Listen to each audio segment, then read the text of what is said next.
I joined the club in January of 2008, and so when a friend from my past moved here to DC, we were sort of partaking in some unhealthy habits, drinking, and I thought that the best way for us to sort of redefine a friendship and to get out of the bars and get out of unhealthy habits was to join the Frontrunners. I joined Frontrunners about 3 years ago, a few months after I moved to DC, as a way to meet new people. I came here not knowing that I'm a lesbian. And so I actually joined the club on my path of figuring that out. Today, running on the canal, I saw 2 or 3 go by and I'm like, whoa. And I saw 4 more go by and I was like, wait a minute, that has to be that group. And then actually talked to people as they were running by, and then I just felt more comfortable and realized I could make some friends. There's definitely the people who run and have joined this club to be competitive, and then there are people who've joined sort of like me to be social and run and be healthy and fit. And I think everybody sort of has come with a different goal or aim or perspective. He really encouraged me, and and I think that helps, and that he has helped me to become a better runner. I count among my friends in Frontrunners people of all ages.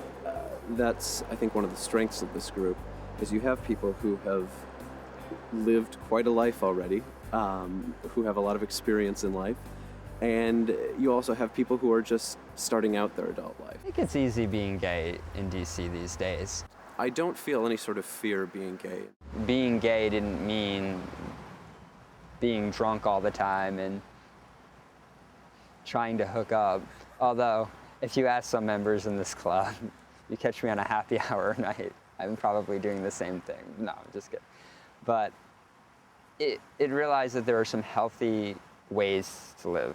And from that, I've become more open about being gay.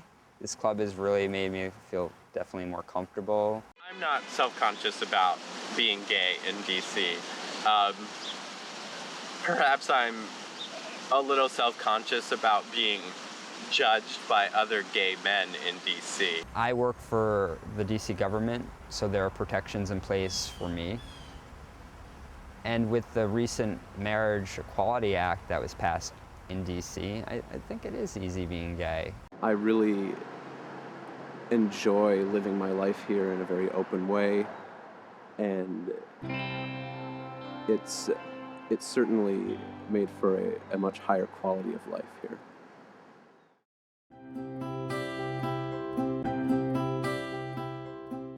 One of the earliest gay prides in DC that someone added to an event at the last minute and organized a 5K race at Haynes Point.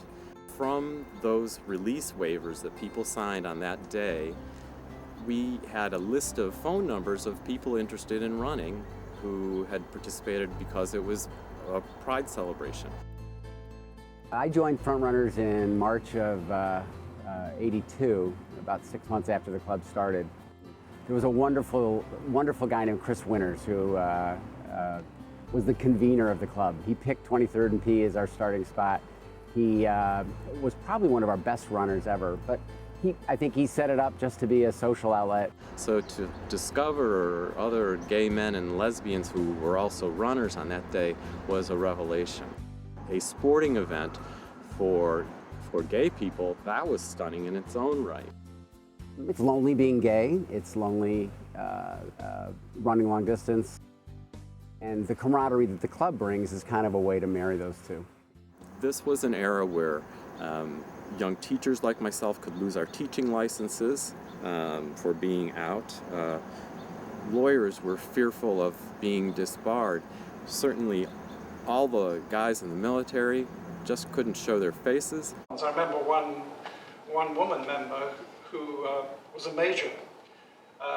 She came along, she wore big dark glasses to sort of disguise her, but it was still a pretty gutsy thing to do. So what we had to do was come up with a way to have members opt out of having their names in the newsletter.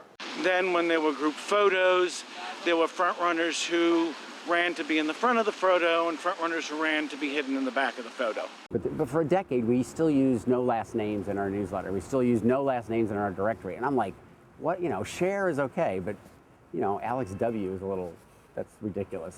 The March in Washington for Gay Rights, I think it was 93. Yeah. And we had a huge crowd here. And we had a huge front-runner crowd from all over the country. It's very much a social group for me as well as a running group.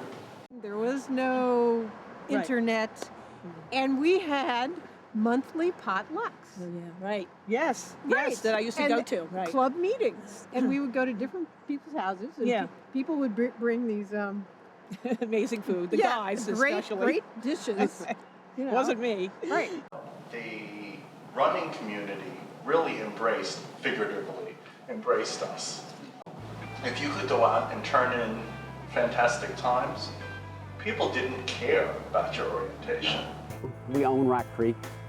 We certainly on Saturday mornings, we're a force to be reckoned with on a Saturday morning with 100 runners.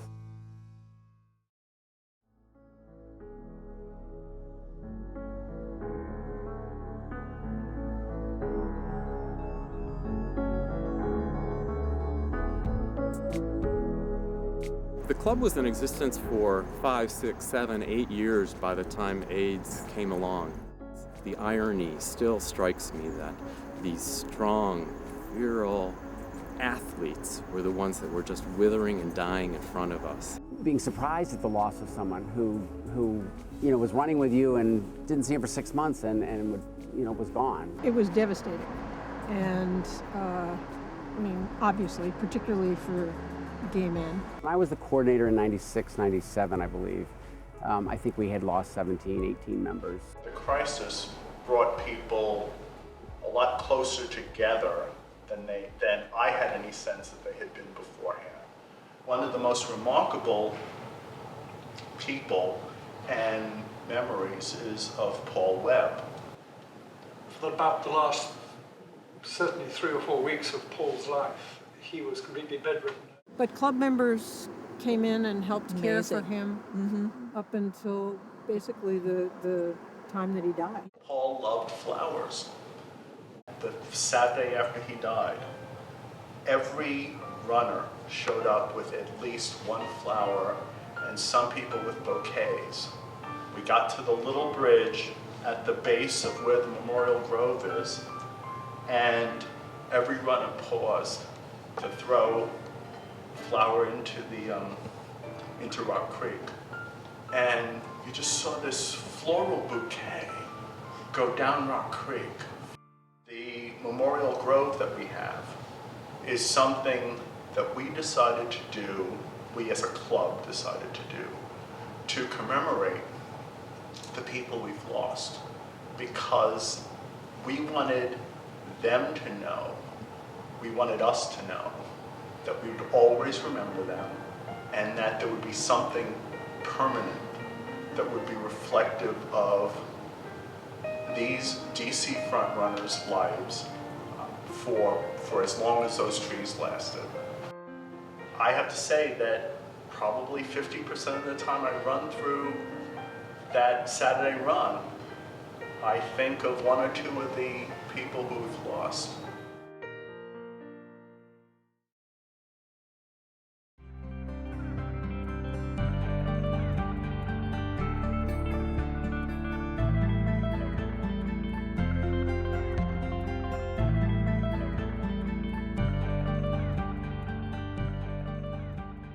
Are the front runners a better club now than when I had joined?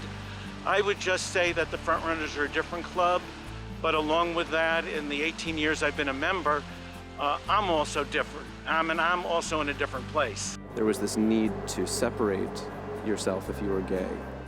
Where I found with my cohort, there is kind of an integration with all of our friends that never really went away when we came out. When I think about the things that have happened in my life, it's a bit different from perhaps what happened during Conrad's life. I think there will always be an LGBT community, even if we have absolute equality with heterosexuals, but I think that's just inherent of human nature, and I think it's a good thing. It's generational. I think they look at the dinosaurs that show up like me and Richard Strange and, and they're like, well, who are these guys? To be exposed to people that worked out 30 years ago and that now they have their normal lives, that they are happy with their partners. If you think over those 30 years, it's generations of 100, 200, 300 runners. So there's many, maybe thousands of us that have run at 23rd and P. I still enjoy running, and I believe everyone who still joins today is running is a big part of it. You just run, you're in your own zone, you do 6 miles, and you can go home, or you can go 6 miles and, meet a new friend. So heartbreak, love, connection, best friends, good eating, good parties, a place that I can always come to, actually. Even though I don't even know as many people here anymore, I still show up, and I can still go, I still belong to the front runners. The support of the club, I never would have thought I would run a marathon. And then at the Gay Games in Cologne, I did it. The highlight was not so much finishing the 26.2 miles, but having all the support from the DC front runners. I hope that the club is here another 30 years from now and beyond. It really embodies for me the spirit of friendship and taking care of oneself and taking care of others. I hope that it does stay around and serve these same purposes for many more generations. I marvel at the fact that there are still young people coming to this city, regenerating, rejuvenating the club with their enthusiasm and their interest. So it needs to be here for them.